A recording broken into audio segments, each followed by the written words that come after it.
Forbidden Lands is a role-playing game set in the cursed Ravenlands.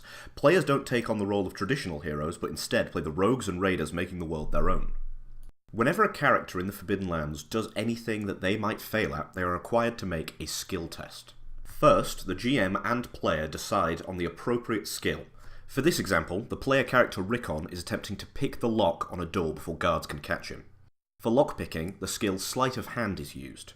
Sleight of Hand has the linked attribute Agility, so the player will roll a number of d6s equal to their skill, Sleight of Hand, their attribute, in this case Agility, plus gear, in this case lockpicks. You should use a different colour of d6 to differentiate between attributes, skills, and gear. So in this case, we're going to use 2 blue for our Agility, 2 red for our Sleight of Hand, and 1 yellow for our lockpicks. Any 6s rolled count as successes. Usually a task will only call for 1 success. Unfortunately, Rickon rolled no successes and as such would fail the check. However, he can choose to push this roll. If a character fails or wants more successes, they may push their roll. This is, however, dangerous. To push a roll, any dice that aren't a 1 or a 6 are re-rolled.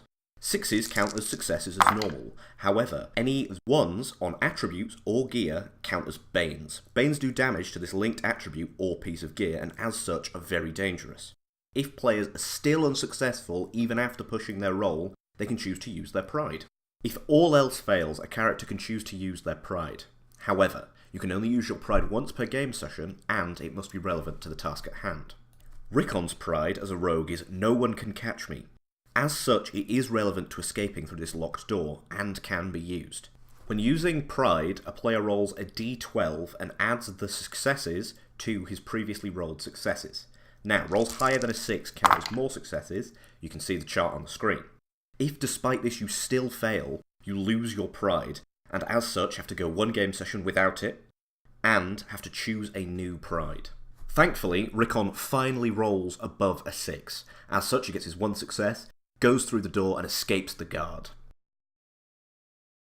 Thanks for watching this how-to on skill tests in Forbidden Lands. This was brought to you by the folks over at Dungeons, Dragons and Other Things. Dungeons, Dragons and Other Things is a role-playing community based in Northamptonshire. Go to their Facebook page, linked in the description, to learn more. Thanks, and see you next time.